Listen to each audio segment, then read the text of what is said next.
Hai, Assalamualaikum warahmatullahi wabarakatuh. Apa khabar semua fans Harimau Malaya? Kita jumpa lagi untuk sesi preview yang seterusnya. Kali ini kita bawakan kepada anda perlawanan yang dijaga sengit, iaitu antara pasukan Brazil menentang pasukan Korea Selatan. Of course, bila cakap pasal Brazil, memang antara favourite untuk menjuarai Piala Dunia kali ini, dan mereka bermula dengan sangat baik, menewaskan Serbia 2-0, kemudian menewaskan saingan terdekat mereka iaitu Switzerland 1-0 sebelum dimalukan pasukan Cameroon pada perlawanan yang terakhir. Tapi bukan malu sangatlah, sebab kalau kita tengok pun barisan pemain yang diturunkan adalah pemain-pemain simpanan, jadi mereka lebih kepada merehatkan pemain-pemain utama. Untuk Korea Selatan, harapan Asia ini bermula agak slow apabila seri 0-0 dengan Uruguay. Kemudian mereka tewas 3-2 kepada Ghana sebelum mengejutkan pasukan Portugal pada perlawanan terakhir dengan jaringan 2-1. Mereka layak selaku naib juara kumpulan H. Head to head antara kedua-dua pasukan ni adalah pertemuan sebanyak 7 kali sebelum ni. Brazil menang 6 kali dan kalah 1 kali sahaja pada Korea Selatan, iaitu di tahun 1999 dengan jaringan 1-0. Paling latest mereka bertemu adalah pada Jun yang lalu pada tahun ni 2022 dengan kemenangan berpihak kepada Brazil sebanyak 5-1. Team news, apa yang boleh diambil daripada kedua-dua camp? Alexandro cedera bahagian hips. Neymar yang sebelum ni kita dengar kecederaan dialami di bahagian ankle dan terpaksa melupakan saingan, sebenarnya sudah kembali untuk menjalani latihan pada Jumaat yang lalu, dan katanya kalau segalanya berjalan lancar, dia akan dapat diturunkan pada perlawanan menentang Korea Selatan ni. Cumanya yang tak boleh kembali sebenarnya ada 2 player yang baru kita dengar minggu ni, iaitu Gabriel Jesus dan juga Alex Telles. Untuk camp Korea pula, pertahanan kental mereka Kim Min-jae yang direhatkan pada perlawanan terakhir itu masih menunggu keputusan pada sesi latihan terakhir untuk tahu sama ada dia dapat diturunkan ataupun tak. Manakala Hwang Hee-chan berharap kecergasannya dapat kembali pulih sepenuhnya untuk turun sebagai line up. Okey, apa antara intipati menarik daripada sidang media kedua-dua pasukan? Untuk pasukan Brazil, Tite diajukan soalan mengenai keadaan Gabriel Jesus yang dikatakan menimbulkan sedikit kegusaran bagi pihak Arsenal. Kabarnya dia tahu bahawa Jesus memang mengalami sedikit kecederaan pada lutut, tapi tetap merisikokan untuk memainkan dia.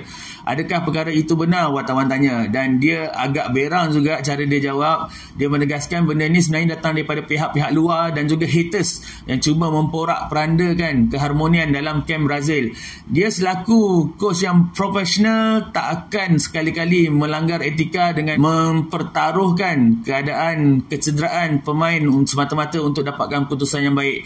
Dia kata semua itu tidak benar dan dia berharap segala kata-kata ataupun cerita palsu mengenai perkara ini dihentikan serta-merta. Dan juga mengiringi jurulatih adalah pemain pertahanan berpengalaman iaitu Thiago Silva, yang ditanyakan tentang kekalahan kepada Cameroon, apa yang dia dapat belajar. Actually dia tegaskan itu adalah keputusan yang diambil, risiko yang diambil, dan bagi dia adalah berbaloi sebab disebabkan pertukaran pemain utama tu mereka dapat berehat dan kini mereka lebih segar.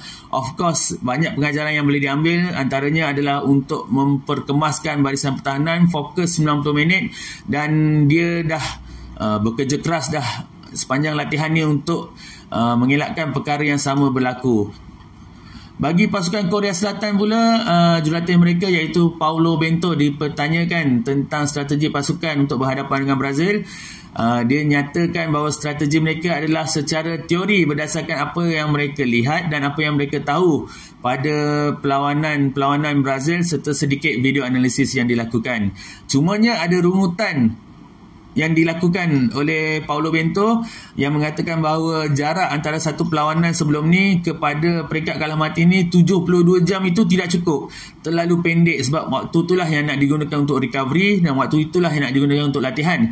Jadinya mereka terlalu terhad untuk bagikan masa untuk buat latihan, dan dia tegaskan bahawa sepatutnya perlu ada lebih masa antara satu perlawanan ke satu perlawanan.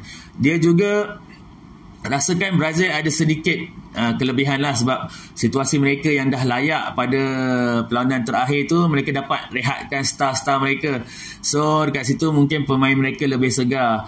Dia tak salahkan Brazil, tapi dia kata ada luck lah dekat situ. So apa yang kita boleh jangkakan pada perlawanan malam ini untuk camp Brazil, kecederaan yang melanda Alexandro dan juga Alex Telles rasanya dapat ditampung dengan kehadiran Danilo. Dia masih boleh jalankan tugas dengan baik, aku percaya. Tapi seperti yang Thiago Silva cakap tadi, mereka perlu fokus kali ni sampai whistle penamat lah. Perlu perkemaskan defense, sebab tim-tim macam Korea ni, tim yang tak pernah give up ni, mungkin hujung-hujung perlawanan tu lagi dia berbahaya kan. Untuk Casemiro pula, dia akan terus jadi pemain paling penting dalam padang. Dia akan pastikan semua gerakan, semua perjalanan bola berjalan dengan lancar dari bahagian tengah. Dia juga akan terus mainkan peranan untuk bagi protection kepada barisan pertahanan, serta kalaulah striker tak boleh nak skor, terpaksalah dia buat macam lawan Switzerland tu, dia sendiri yang skor. Nampak tak pentingnya dia boleh bantu pertahanan, boleh bantu penyerang juga. Dan juga ada keresahan sebenarnya di kalangan fans Brazil tentang prestasi yang tak meyakinkan dipamerkan oleh Richarlison. Tapi sebabkan Neymar dah kembali, rasanya perkara tu akan dilupakanlah. Neymar akan terus mengemudi pasukan bahagian serangan, dibantu oleh Vinicius dan juga Rafinha di sebelah kiri dan kanan. Untuk pasukan Korea Selatan pula, apa yang buat aku teruja adalah kembalinya Hwang Hee-chan setelah bergelut dengan masalah hamstring sebelum ni. 2 perlawanan awal dia tak dapat turun, tapi nampak impact yang dia bawa bila dia masuk ketika game lawan Portugal.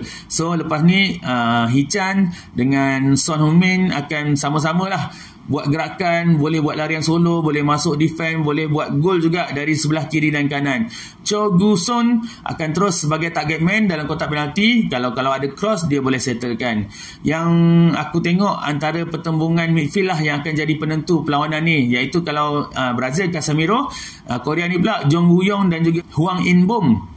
Dia akan lebih kepada jadi deep midfielder aku rasa malam ni. Tugas mereka of course cuba kawal rentak, cuba perlahankan gerakan mereka dan cuba menang bola, rampas bola daripada kaki dan terus hantar kepada pemain nombor 10 mereka, Jong Woo-yong. Jong Woo-yong akan terus distribute bola kepada striker mereka, 3 serangkai yang kat depan tu. Okay, so atas kertas aku tengok daripada senarai pemain, daripada rekod dan juga daripada prestasi semasa, of course kita boleh tengok Brazil banyak kelebihan lah. Kalau ikut pandangan aku, prediction aku, scoreline adalah kemenangan untuk pasukan Brazil dengan jaringan 2-1. Apa pula prediction korang? Tulis dekat komen. Kita jumpa lagi untuk sesi preview seterusnya. Assalamualaikum, bye-bye.